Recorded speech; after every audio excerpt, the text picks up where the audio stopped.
ವಿಡಿಯೋನ ಕೊನೆ ತನಕ ನೋಡಿ. ನೀವೇನಾದ್ರೂ ಫಸ್ಟ್ ನಮ್ಮ ಒಂದು ಯೂಟ್ಯೂಬ್ ಚಾನಲ್ ನೋಡ್ತಾ ಇದೀರಾ ಅಂತಂದ್ರೆ ನೋಡ್ತಾ ಇರಲ್ಲ ಸಬ್ಸ್ಕ್ರೈಬ್ ಮಾಡ್ಕೊಳ್ಳಿ. ಪ್ರತಿದಿನ ಯೂಟ್ಯೂಬ್ ರಿಲೇಟೆಡ್ ವಿಡಿಯೋಸ್ಗಳಾಗ್ತಾ ಇದೆ ನಮ್ಮ ಒಂದು ಚಾನಲಲ್ಲಿ, ಮಿಸ್ ಮಾಡ್ಕೊಬೇಡಿ. ಓಕೆ ಆಯ್ತಾ? ಸಬ್ಸ್ಕ್ರೈಬ್. ಬನ್ನಿ ಇವತ್ತಿನ ವಿಡಿಯೋನ ಶುರು ಮಾಡೋಣ. ಇದು ಟ್ರೈನ್ ಸ್ಪೀಡ್ ಆಗಿ ಹೋಗ್ತಿರ್ಬೇಕಾದ್ರೆ ಸಡನ್ ಆಗಿ ಸ್ಟಾಪ್ ಆಗಿ ಹೋಗುತ್ತೆ. ಅದು ಕೂಡ ಮಧ್ಯರಾತ್ರಿ ದಟ್ಟವಾಗಿರುವಂತ ಒಂದು ಕಾಡ್ನಲ್ಲಿ. ಅದೇ ಸಮಯಕ್ಕೆ ಟ್ರೈನ್ ಒಳಗಡೆ ಇರುವಂತ ಜನರಿಗೆ ತುಂಬಾ ವಿಚಿತ್ರವಾಗಿರುವಂತ ಶಬ್ದಗಳೆಲ್ಲ ಕೇಳಿಸೋದಕ್ಕೆ ಶುರು ಆಗ್ತವೆ. ಇದರಿಂದ ಇವರೆಲ್ಲರೂ ಹೆದರ್ಕೊಂಡು ನಿಂತ ಜಾಗದಲ್ಲೇ ನಿಂತಿರ್ಬೇಕಾದ್ರೆ ಮುಂದೆ ಜನರ ಜೊತೆ ಏನೇನೆಲ್ಲ ಆಯ್ತು ಅಂತ ನೀವು ತಿಳ್ಕೋಬೇಕು ಅಂತಂದ್ರೆ ಈ ಮೂವಿನ ಕೊನೆವರೆಗೂ ನೋಡ್ಬೇಕು. ಈ ಮೂವಿ ಹೆಸರು ಹೌಲ್ ಅಂತ. ಮೂವಿಯ ಮೊದಲ ಸೀನ್ ನಲ್ಲಿ ನಮ್ಗೆ ರೈಲ್ವೆ ಡಿಪಾರ್ಟ್ಮೆಂಟ್ ನಲ್ಲಿ ಚೆಕಿಂಗ್ ಆಫೀಸರ್ ಆಗಿರುವಂತ ಜೋಯ್ನ ತೋರಿಸ್ತಾರೆ. ಇವತ್ತಿನ ಕೆಲಸ ಎಲ್ಲ ಮುಗಿಸಿ ಲಾಕರ್ ಹತ್ರ ಬಂದಾಗ ನೋಡ್ತಾನೆ ಇವನು ಸೂಪರ್ವೈಸರ್ ಕೆಲಸಕ್ಕೋಸ್ಕರ ಪ್ರಮೋಷನ್ ಬೇಕು ಅಂತ ಅಪ್ಲೈ ಮಾಡಿದ್ದ. ಆದ್ರೆ ಅದು ರಿಜೆಕ್ಟ್ ಆಗೋಗಿರುತ್ತೆ. ಅದೇ ಸಮಯಕ್ಕೆ ಇವನ ಫ್ರೆಂಡ್ ಡೇವಿಡ್ ಇಲ್ಲಿಗೆ ಬರ್ತಾನೆ. ಆಕ್ಚುಲಿ ಇವನು ಸೂಪರ್ವೈಸರ್ ಆಗಿರೋದ್ರಿಂದನೇ ಜೋಯಿ ಅಪ್ಲಿಕೇಶನ್ ರಿಜೆಕ್ಟ್ ಆಗಿರೋದು. ನಂತರ ಡೇವಿಡ್ ಇವತ್ತಿನ ಕೊನೆಯ ಟ್ರೈನ್ ನಲ್ಲಿ ನೀನು ಡ್ಯೂಟಿನ ಮಾಡ್ಬೇಕು ಅಂತ ಜೋಯಿಗೆ ಹೇಳಿದಾಗ ಇನ್ನೇನ್ ಮಾಡುದು ಅಂತ ಇವನು ಕೂಡ ಸರಿ ಅಂತ ಒಪ್ಕೋತಾನೆ. ಇಲ್ಲೇ ನಮ್ಗೆ ಎಲೆನ್ ಅನ್ನೋ ಒಬ್ಳು ಹುಡುಗಿನೂ ಕೂಡ ತೋರಿಸ್ತಾರೆ. ನಂತರ ಇವನು ಟ್ರೈನ್ ಒಳಗಡೆ ಬಂದು ಇವನ ಕೆಲಸನ ಮಾಡೋದಕ್ಕೆ ಶುರು ಮಾಡ್ತಾನೆ. ಅಂದ್ರೆ ಟಿಕೆಟ್ ಅನ್ನ ಚೆಕ್ ಮಾಡುವಂತ ಕೆಲಸನ. ಇಲ್ಲಿ ನಮ್ಗೆ ಮೂವಿಯ ಒಂದಷ್ಟು ಇಂಪಾರ್ಟೆಂಟ್ ಕ್ಯಾರೆಕ್ಟರ್ ಗಳು ಕೂಡ ಪರಿಚಯ ಆಗ್ತಾರೆ. ಇವಳ ಹೆಸರು ಕೇಟ್ ಅಂತ. ಕೇಟ್ ಇವತ್ತು ಟಿಕೆಟ್ ನ ಮನೇಲೆ ಮರ್ಸ್ಬಿಟ್ಟು ಬಂದಿರೋದ್ರಿಂದ ಬೇರೆ ಟಿಕೆಟ್ ಅನ್ನ ತಗೊಳ್ಳೇಬೇಕಾಗಿರುತ್ತೆ. ಅಂದಂಗೆ ಈ ಟ್ರೈನ್ ನಿಲ್ಸುವಂತ ಲಾಸ್ಟ್ ಸ್ಟಾಪ್ ನ ಹೆಸರು ಈಸ್ಟ್ ಬ್ರೋ ಅಂತ. ಇದಾದ್ಮೇಲೆ ಇವನು ಮ್ಯಾಥ್ಯೂ ಹಾಗೆ ಇವನು ಬಿಲ್ಲಿ. ಅಲ್ಲಿಂದ ಇವನು ಮುಂದಿನ ಬೋಗಿಗೆ ಬಂದಾಗ ಇಲ್ಲಿ ನೀನಾ ಅನ್ನೋ ಒಬ್ಳು ಹುಡುಗಿ ಇರ್ತಾಳೆ. ಇವಳದು ಎಷ್ಟು ಇರಿಟೇಟಿಂಗ್ ಕ್ಯಾರೆಕ್ಟರ್ ಅಂತಂದ್ರೆ ದುರಾಂಕಾರ ಯಾವಾಗ್ಲೂ ತಲೆ ಮೇಲೆ ಇರುತ್ತೆ. ಹಾಗೆ ಇವರಿಬ್ರು ವಯಸ್ಸಾಗಿರುವಂತ ಕಪಲ್ಸ್, ಗೆಡ್ ಹಾಗೆ ಜೆನ್ನಿ ಅಂತ. ಅದಾದ್ಮೇಲೆ ಈ ವ್ಯಕ್ತಿಯ ಹೆಸರು ಆಡ್ರಿಯನ್. ಯಾವಾಗ ಇವನು ಅಲ್ಲಿಂದ ಮುಂದಿನ ಬೋಗಿಗೆ ಬರ್ತಾನೋ ಇವನಿಗೆ ಗೊತ್ತಾಗುತ್ತೆ ಎಲೆನ್ಗೂ ಕೂಡ ಇವತ್ತು ಇದೇ ಟ್ರೈನ್ ನಲ್ಲಿ ಡ್ಯೂಟಿ ಸಿಕ್ಕಿದೆ ಅಂತ.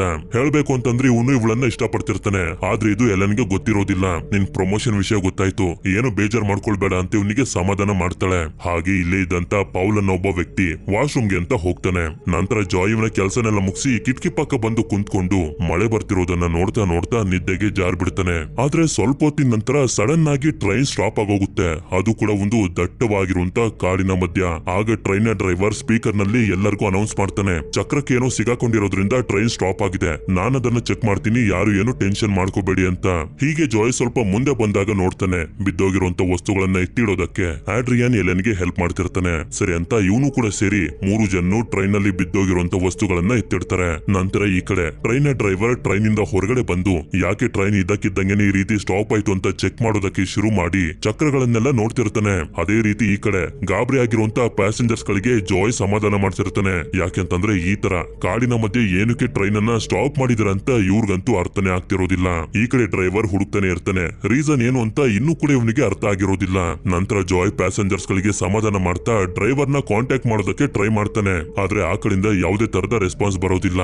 ಅದೇ ಸಮಯಕ್ಕೆ ಟ್ರೈನ್ ಇಂದ ಹೊರಗಡೆ ಡ್ರೈವರ್ ಕೊನೆಗೂ ರೀಸನ್ ಅನ್ನ ಕಂಡಿಡಿದ್ ಬಿಡ್ತಾನೆ. ಆಕ್ಚುಲಿ ಒಂದು ಜಿಂಕೆ ಸಿಗಾಕೊಂಡಿರೋದ್ರಿಂದ ಟ್ರೈನ್ ಸ್ಟಾಪ್ ಆಗಿರುತ್ತೆ. ಅದಕ್ಕೆ ಇವನು ಅದನ್ನ ಹೊರಗಡೆ ತೆಗೆಯೋದಕ್ಕೆ ಟ್ರೈ ಮಾಡ್ತಿರ್ಬೇಕಾದ್ರೆ ಕಾಡಿನ ಗಿಡ ಮರಗಳ ಮಧ್ಯೆ ಏನೋ ವಿಚಿತ್ರವಾಗಿ ಸೌಂಡ್ ಇವನಿಗೆ ಕೇಳಿಸುತ್ತೆ. ಅಷ್ಟೇ ಅಲ್ಲದೆ ಯಾರೋ ಇವನನ್ನ ನೋಡ್ತಿದ್ದಾರೆ ಅಂತಾನೂ ಕೂಡ ಅನ್ನಿಸ್ತಿರುತ್ತೆ.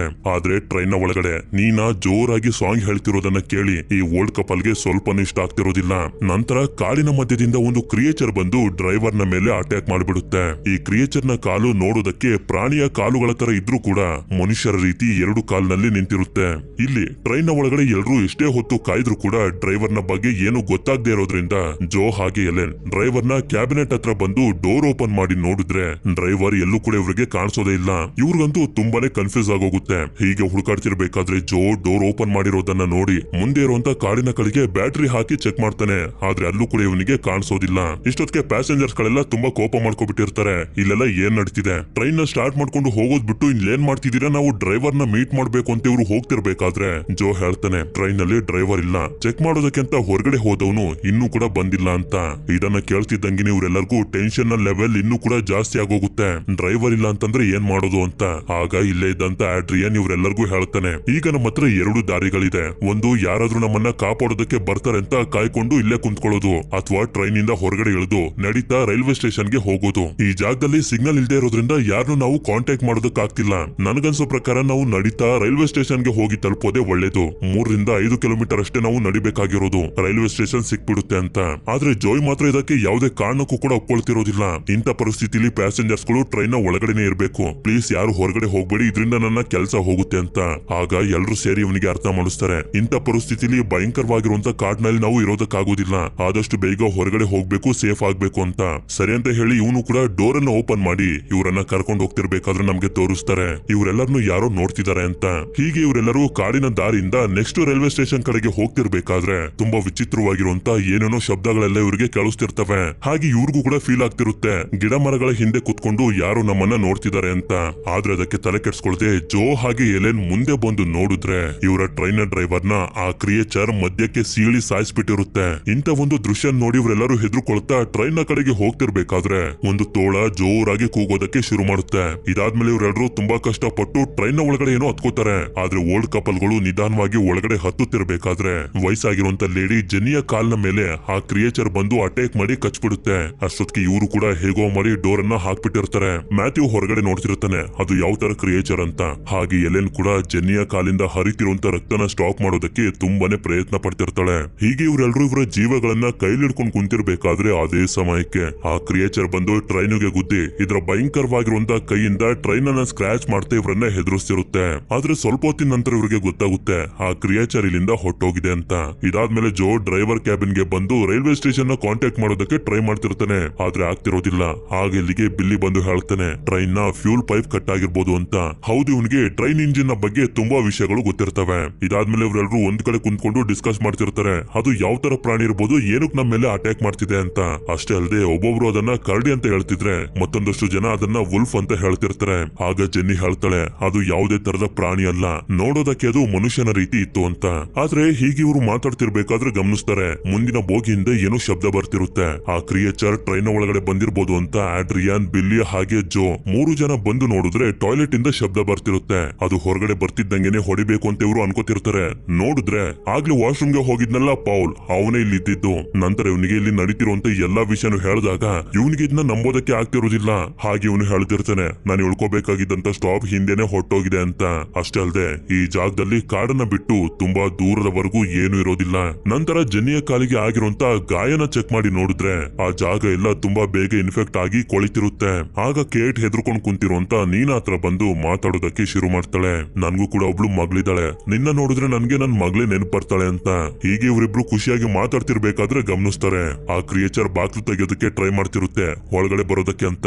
ಅದೇ ಸಮಯಕ್ಕೆ ನೀನಾ ಫೋನ್ಗೆ ಸ್ವಲ್ಪ ಸಿಗ್ನಲ್ ಸಿಕ್ಕಿ ಇವಳ ತಾಯಿ ಕಾಲ್ ಮಾಡಿರ್ತಾಳೆ. ನಾವೆಲ್ಲಿದ್ದೀವಿ ಹೇಳು ಅಂತ ಎಲ್ಲರೂ ನೀನಾಗೆ ಹೇಳ್ತಿದ್ರೆ ಇವಳು ಮಾತ್ರ ತುಂಬಾ ಗಾಬರಿಯಿಂದ ಏನೇನೋ ಮಾತಾಡ್ತಿರ್ತಾಳೆ. ಅದೇ ಸಮಯಕ್ಕೆ ಆ ಕ್ರಿಯೇಚರ್ ಕಿಟ್ಕಿಂದ ಒಳಗಡೆ ಬಂದು ನೀನಾನೇ ಹೇಳ್ಕೊಂಡು ಹೊಟ್ಟೋಗುತ್ತೆ. ಕೇಟ್ ಕೂಡ ಅವಳನ್ನ ಕಾಪಾಡೋದಕ್ಕೆ ಟ್ರೈ ಮಾಡ್ತಿರ್ತಾಳೆ.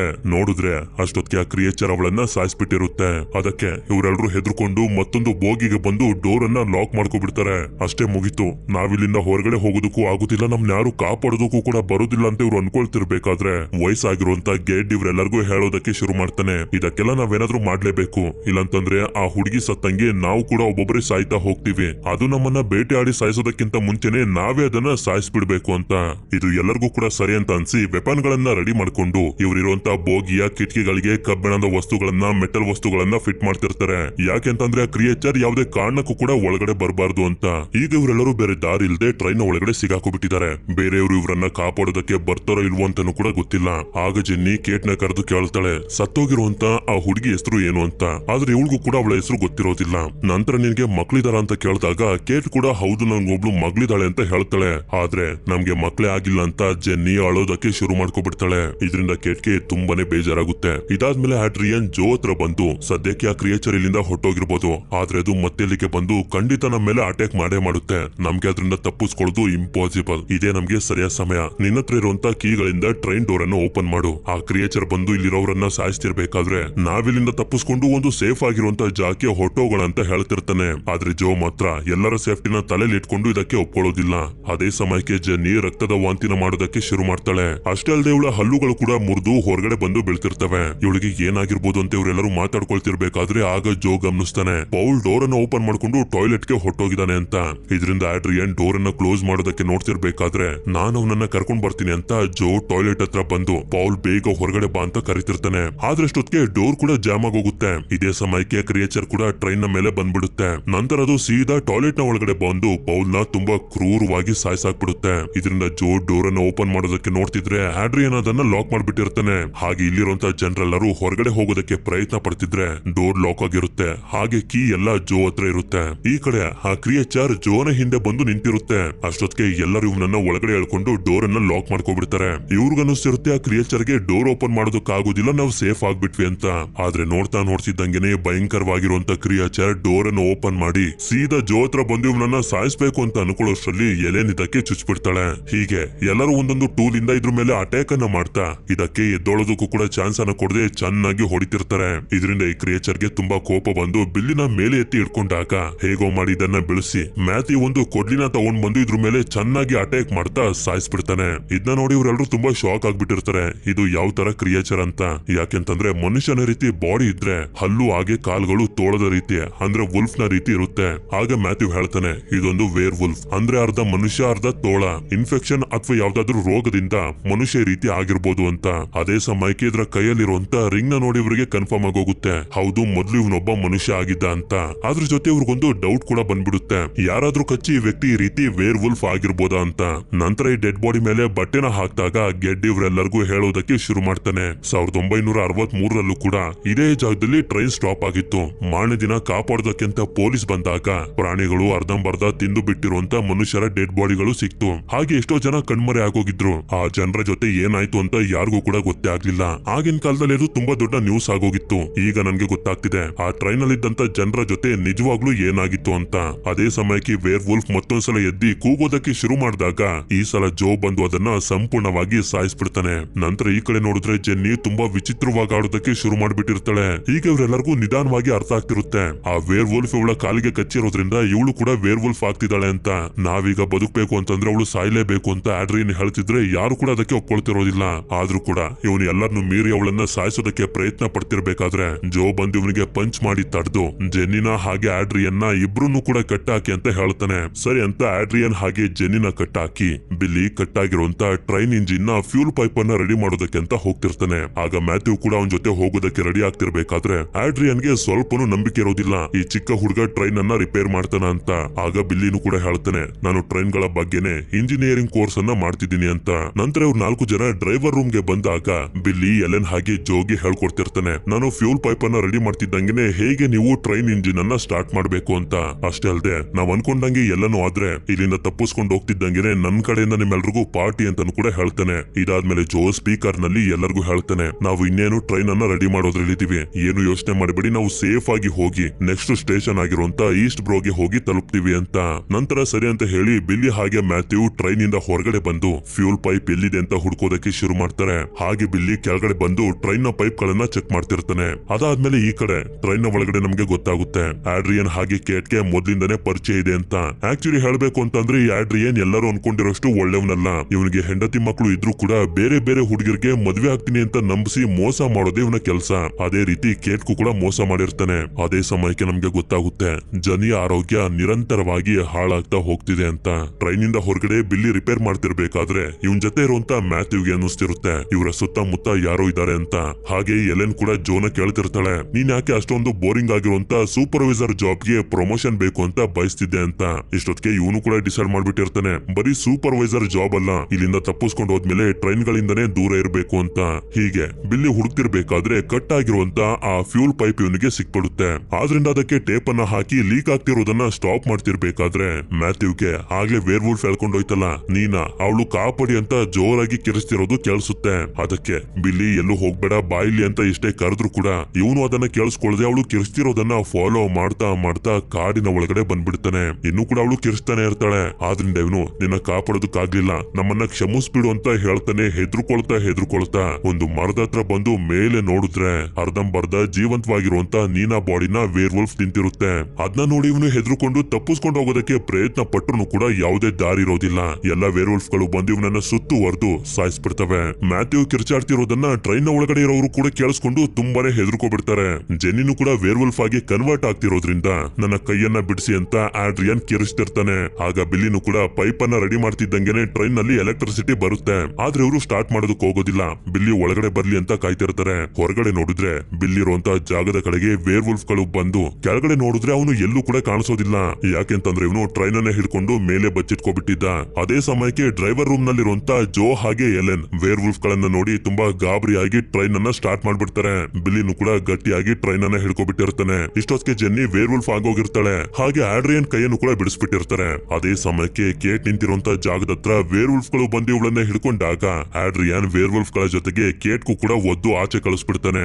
ಇಂತ ಒಂದು ಭಯಂಕರವಾಗಿರುವಂತ ಜಾಗದಲ್ಲಿ ಇವಳನ್ನ ಬಿಟ್ಟು ಟ್ರೈನ್ ಹೊರಟೋಗುತ್ತೆ. ಹೀಗೆ ಇವಳು ಹೆದರ್ಕೊಂಡು ನಿಂತಿರ್ಬೇಕಾದ್ರೆ ಇವಳ ಹಿಂದೆನೆ ಒಂದು ವೇರ್ ವುಲ್ಫ್ ಬಂದ್ಬಿಡುತ್ತೆ. ಈ ಕಡೆ ಆಡ್ರಿಯನ್ ಜೆನ್ನಿಗೆ ಹೊಡೆಯೋದಕ್ಕೆ ಹೋದಾಗ ಗೆಡ್ ಇವನಿಗೆ ಹೊಡೆದ್ ಬಿಡ್ತಾನೆ. ಇದರಿಂದ ಗೆಡ್ ಕೊನೆಗೂ ಇವನ ಹೆಂಡತಿ ಜೆನ್ನಿಯಿಂದನೇ ಸತ್ತೋಗ್ತಾನೆ.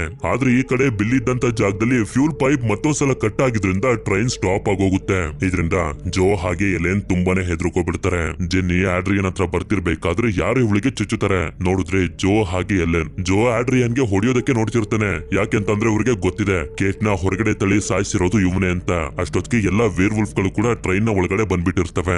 ಅದಕ್ಕೆ ಅವುಗಳು ಇಲ್ಲಿಗೆ ಬರಬಾರ್ದು ಅಂತ ಈ ಬೋಗಿಯ ಎರಡೂ ಕಡೆಯ ಡೋರ್ ಗಳನ್ನ ಕ್ಲೋಸ್ ಮಾಡಿ ಹೊರಗಡೆ ಹೋಗೋದಕ್ಕಿರುವಂತ ಡೋರ್ ಅನ್ನ ಓಪನ್ ಮಾಡೋದಕ್ಕೆ ನೋಡ್ತಿರ್ತಾರೆ. ಆದ್ರೆ ಆಡ್ರಿಯನ್ ಇವರಿಬ್ರಿಗೇನೆ ಹೊಡೆದು ವೇರ್ ವುಲ್ಫ್ ಗಳು ಇವ್ರನ್ನ ತಿಂತಿರ್ಬೇಕಾದ್ರೆ ನಾನ್ ಎಸ್ಕೇಪ್ ಆಗ್ಬೇಕು ಅಂತ ನೋಡ್ತಿರ್ತಾನೆ. ಆದ್ರೆ ಇಬ್ರು ಸೇರಿ ಇವನಿಗೆ ಹೊಡೆದಾಕ್ಬಿಡ್ತಾರೆ. ನೋಡಿದ್ರೆ ಕೀಗಳು ಡೋರ್ ಅಲ್ಲೇ ಉಳ್ಕೊಬಿಟ್ಟಿರುತ್ತೆ. ಆದ್ರಿಂದ ಆಡ್ರಿಯನ್ ಡೋರ್ ಅನ್ನ ಕ್ಲೋಸ್ ಮಾಡ್ಕೊಂಡು ಕೀನು ಕೂಡ ಜೊತೆಲೆ ತಗೊಂಡು ಹೋಗ್ತಾನೆ. ಅದೇ ಸಮಯಕ್ಕೆ ಬೋಗಿಯ ಎರಡೂ ಕಡೆಯಿಂದ ವೇರ್ ವುಲ್ಫ್ ಗಳು ಬಂದು ಇನ್ನೇನು ಇವ್ರ ಮೇಲೆ ಅಟ್ಯಾಕ್ ಮಾಡಬೇಕು ಅಂತ ಅನ್ಕೊಳ್ಳೋಷ್ಟ್ರಲ್ಲಿ ಇನ್ನು ಕೂಡ ಬದುಕಿರುವಂತ ಬಿಲ್ಲಿ ಬಂದು ಇವುಗಳ ಮೇಲೆ ಬೆಂಕಿನ ಹಾಕ್ಬಿಡ್ತಾನೆ. ಹಾಗೆ ಒಂದು ಟೂಲ್ ಅನ್ನ ಕೊಟ್ಟು ಡೋರ್ ಅನ್ನ ತೆಗೆಯೋದಕ್ಕೆ ಹೇಳಿದಾಗ ಡೋರ್ ಓಪನ್ ಮಾಡ್ಕೊಂಡು ಇವರೇನೋ ಹೊರಗಡೆ ಬಂದ್ಬಿಡ್ತಾರೆ. ಆದ್ರೆ ಅವುಗಳು ಬಿಲ್ಲಿನ ಎಳ್ಕೊಂಡು ಹೊಂಟೋಗ್ತವೆ. ಇದರಿಂದ ಇವರು ಕೂಡ ಬೇರೆ ದಾರಿ ಇಲ್ಲದೆ ಸ್ಪೀಡ್ ಆಗಿ ಕಾಡಿನ ದಾರಿಯಿಂದನೇ ನೆಕ್ಸ್ಟ್ ಸ್ಟೇಷನ್ ಹತ್ರ ಹೋಗೋದಕ್ಕೆ ಟ್ರೈ ಮಾಡ್ತಿರ್ತಾರೆ. ಆ ವೇರ್ ವುಲ್ಫ್ ಗಳು ಕೂಡ ಇವರನ್ನ ಫಾಲೋ ಮಾಡ್ಕೊಂಡು ಬರ್ತಾನೆ ಇರ್ತವೆ. ಸ್ವಲ್ಪ ದೂರ ಬಂದ್ಮೇಲೆ ಇವರಿಗೆ ಅರ್ಥ ಆಗೋಗುತ್ತೆ ನಾವ್ ಇವುಗಳಿಂದ ತಪ್ಪಿಸ್ಕೊಂಡು ಹೋಗೋದಕ್ಕೆ ಸಾಧ್ಯನೇ ಇಲ್ಲ ಅಂತ. ಅದಕ್ಕೆ ಜೋ ಎಲೆನ್ಗೆ ನಾನ್ ನಿನ್ನ ಇಷ್ಟ ಪಡ್ತಿದ್ದೀನಿ, ಪ್ಲೀಸ್ ನೀನ್ ಇಲ್ಲಿಂದ ಹೊಟ್ಟೋಗು, ನಾನು ಅವುಗಳನ್ನ ಡಿಸ್ಟ್ರಾಕ್ಟ್ ಮಾಡ್ತೀನಿ ಅಂತ ಹೇಳ್ತಿರ್ತಾನೆ. ಆದ್ರೆ ಇದು ಎಲೆನ್ಗೆ ಸ್ವಲ್ಪನೂ ಇಷ್ಟ ಇಲ್ಲ ಅಂದ್ರೂ ಕೂಡ ಬೇರೆ ದಾರಿ ಇಲ್ಲದೆ ಫೋರ್ಸ್ ಮಾಡಿದ್ರಿಂದ ಇವಳು ಕೂಡ ಹೋಗೋದಕ್ಕೆ ಶುರು ಮಾಡ್ತಾಳೆ. ಅದೇ ಸಮಯಕ್ಕೆ 3 ವೇರ್ ವುಲ್ಫ್ ಗಳು ಬಂದು ಇವನನ್ನ ಸುತ್ತುವರೆದು ಬಿಡ್ತವೆ. ಆದ್ರಿಂದ ಅವುಗಳ ಜೊತೆ ಫೈಟ್ ಮಾಡೋದಕ್ಕೆ ಎಷ್ಟೇ ಪ್ರಯತ್ನ ಪಟ್ಟರು ಕೂಡ ಇವನ್ ಕೈಲಿ ಸಾಧ್ಯ ಆಗೋದಿಲ್ಲ. 3 ಸೇರಿ ಇವನಿಗೆ ಕಚ್ಬಿಡ್ತವೆ. ನಂತರ ನಮ್ಗೆ ಎಲ್ಲನ್ನ ತೋರಿಸ್ತಾರೆ. ಇವಳು ಸೇಫ್ ಆಗಿ ಈಸ್ಟ್ ಪ್ರೋ ರೈಲ್ವೆ ಸ್ಟೇಷನ್ ಗೆ ಬಂದು ತಲುಪಿರ್ತಾಳೆ. ಈಗ ಉಳ್ಕೊಂಡಿರೋದು ಇವಳೊಬ್ಳೆ. ಆದ್ರೆ ಈ ಕಡೆ ಆಡ್ರಿಯನ್ ಇನ್ನು ಕೂಡ ಕಾಡ್ನಲ್ಲೇ ತಪ್ಪಿಸ್ಕೊಂಡು ಬರ್ತಿರ್ಬೇಕಾದ್ರೆ ಒಂದು ಜಾಗದಲ್ಲಿ ಎಲ್ಲಾ ವೇರ್ ವುಲ್ಫ್ ಗಳು ಸೇರಿ ಇವನನ್ನ ಸುತ್ತುವರೆದು ಬಿಡ್ತವೆ. ಅದೇ ಸಮಯಕ್ಕೆ ವೇರ್ ವುಲ್ಫ್ ಆಗಿ ಕನ್ವರ್ಟ್ ಆಗಿರುವಂತ ಜೋನು ಕೂಡ ಇವನ್ ಮುಂದೆ ಬಂದ್ಬಿಡ್ತಾನೆ. ಇಲ್ಲಿಗೆ ಇವನ್ ಕತೆ ಮುಗೀತು. ಅದ್ರ ಜೊತೆಗೆ ಮೂವಿನೂ ಕೂಡ ಎಂಡ್ ಆಗೋಗುತ್ತೆ. ಈ ಮೂವಿ ನಿಮ್ಮೆಲ್ಲರಿಗೂ ಇಷ್ಟ ಆಗಿರುತ್ತೆ ಅಂತ ಅನ್ಕೊಂಡಿದೀನಿ. ಇಷ್ಟ ಆಗಿತ್ತು ಅಂತಂದ್ರೆ ನನ್ಗೆ ಕಮೆಂಟ್ ಮಾಡಿ ತಿಳಿಸಿ ಈ ಮೂವಿಲಿ ನಿಮ್ಗೆ ಜಾಸ್ತಿ ಏನ್ ಇಷ್ಟ ಆಯ್ತು ಅಂತ. ಹಾಗೆ ವಿಡಿಯೋ ಇಷ್ಟ ಆಗಿತ್ತು ಅಂತಂದ್ರೆ ಲೈಕ್ ಮಾಡಿ. ಸರಿ, ಸಿಗೋಣ ಮತ್ತೊಂದು ಅಮೇಜಿಂಗ್ ಆಗಿರುವಂತ ವಿಡಿಯೋದಲ್ಲಿ. Until then stay tuned, mister explainer Kannada.